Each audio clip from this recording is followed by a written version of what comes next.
Значи, обично кога се зборува за физика, ова е за механиката на универзумот, за бранови, честички, трансфер на енергија, некако природно очекуваме да се наоѓаме во некоја стерилна, бела лабораторија. Да, со оние огромни табли полни со равенки. Токму така.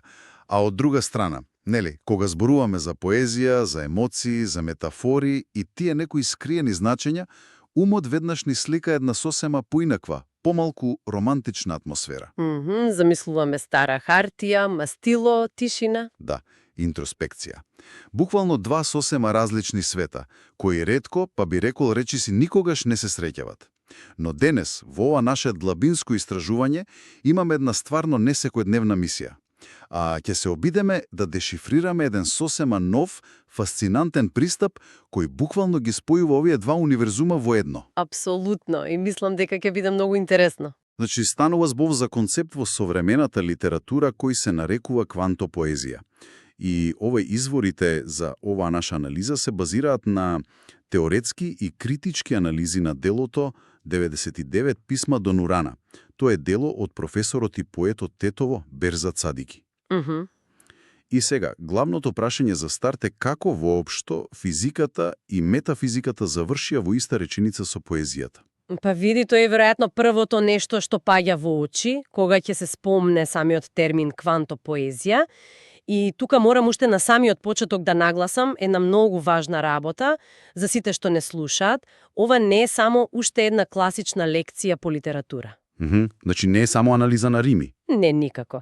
Ние овде не разгледуваме само нов стил на пишување, ова е радикално нов начин на кој се перцепира комуникацијата, се перцепираат емоциите и нели на крајот на криштата самата човечка свест. Чекај, значи поезијата тука не е само текст. Токму така. Во овој концепт, поезијата престанува да биде само статичен, мртов текст на хартија. Таа станува, верувал или не, буквална енергетска структура. Значи, секој збор престанува да биде само символ и самиот станува вибрација.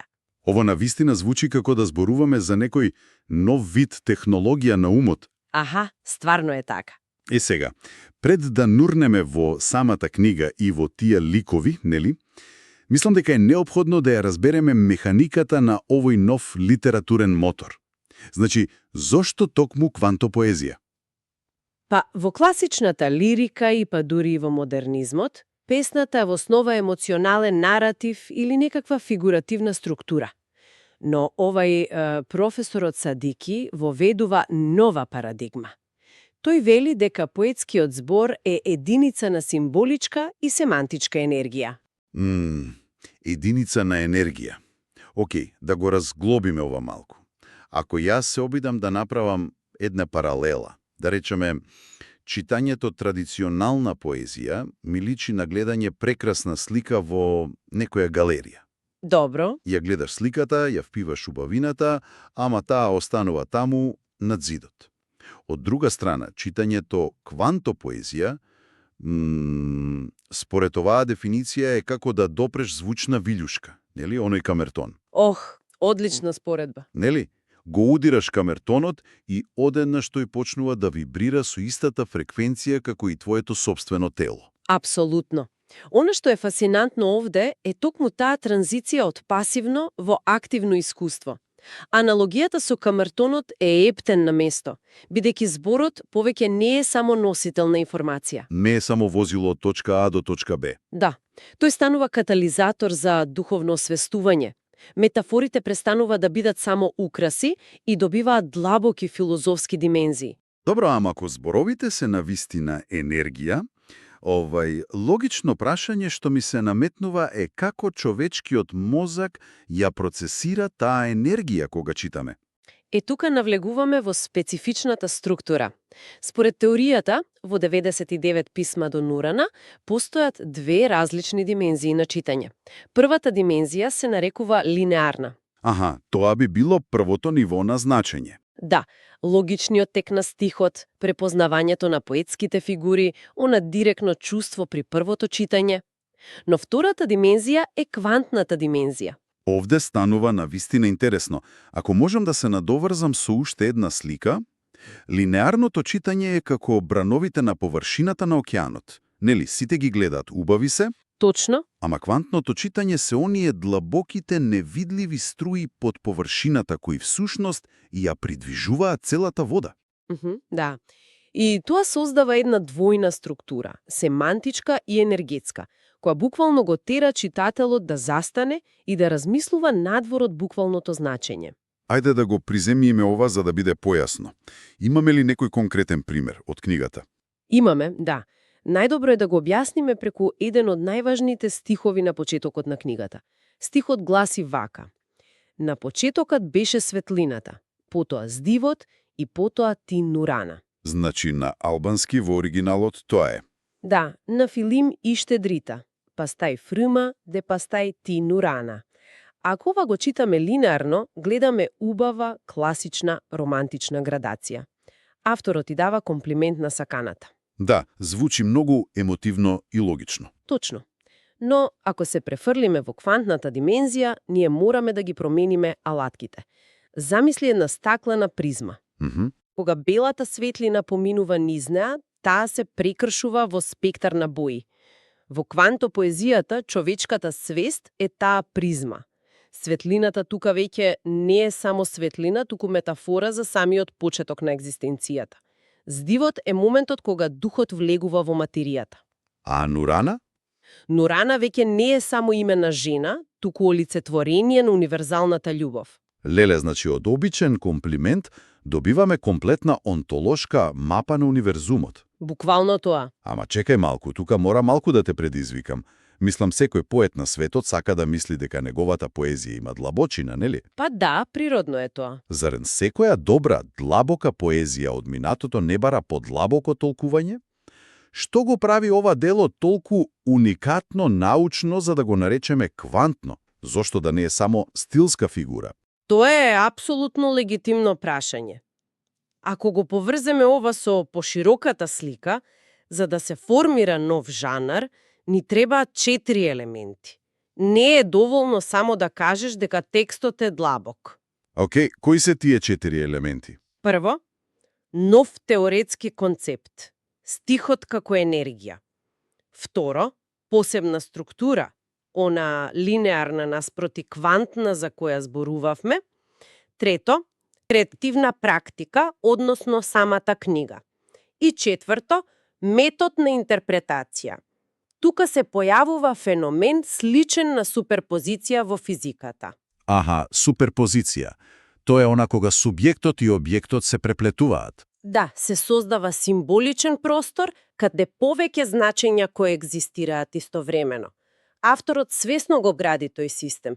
Тоа не е случајна инспирација. Значи има намерна методичност. Токму така. Поезијата не описува една реалност, туку создава простор каде повеќе реалности постојат во исто време.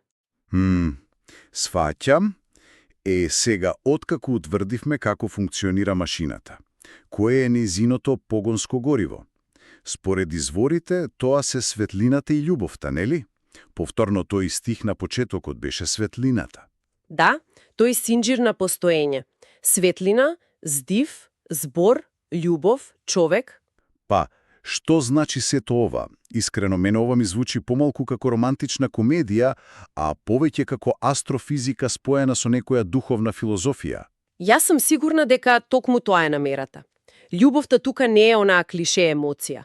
Таа е фреквенција на свеста, универзална енергија која ги надминува времето и просторот.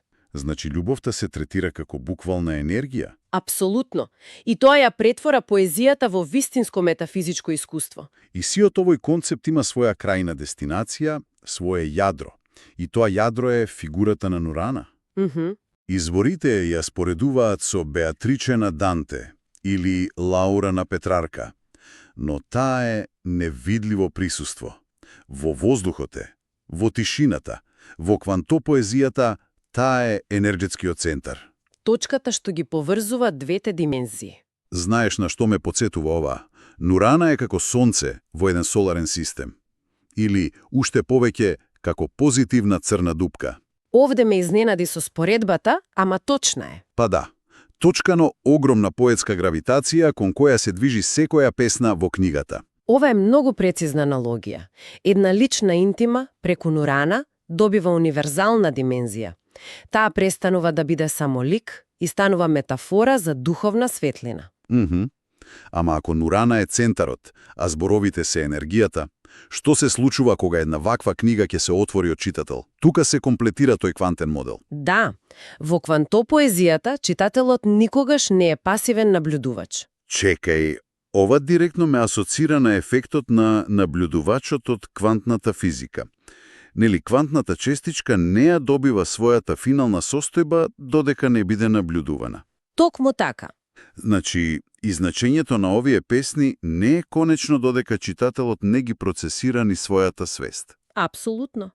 Читателот е суштински дел од поетскиот процес. Толкувањето зависи од неговото искуство и чувства. Поезијата тука е диалог, а не монолог. Ова отвара едно важно прашање, што значи ова за иднината на литературата во свет каде што само пасивно конзумираме информации. Стварно добро прашање. Овој модел дефинитивно бара активно присуство. И мислам дека тука доаѓаме до едно убаво резюме за секој што не слуша. Зошто сето ова ни е важно? То не учи дека уметноста и комуникацијата воопшто не е само декодирање на зборови. Тоа е енергетска размена. Професорот Берзат Садики не нуди само збирка песни, туку алатка за гледање на светот низ призма, каде секој збор има своја тежина и вибрација. Да. И ако можам да додадам една мисла за крај, која оди малку подалеко во секојдневието. Повели. Ако поезијата функционира како квантен пренос на енергија помеѓу авторот, текстот и читателот, дали е можно сите наши секојдневни комуникации да го прават истото? Интересно. Да речеме, меловите кои ги пишуваме, оние кратки пораки што ги праќаме, дали е можно и тие да содржат скриена квантна димензија на емоционална резонанца, која ние целосно ја игнорираме? Мислиме дека праќаме само суви информации. Аха, а всушност пренесуваме вибрација. Тоа е навистина мокна провокација за размислување за секој од нас, особено следниот пат кога импулсивно ќе притиснеме испрати. Фасцинантна тема, стварно. Апсолутно се согласувам.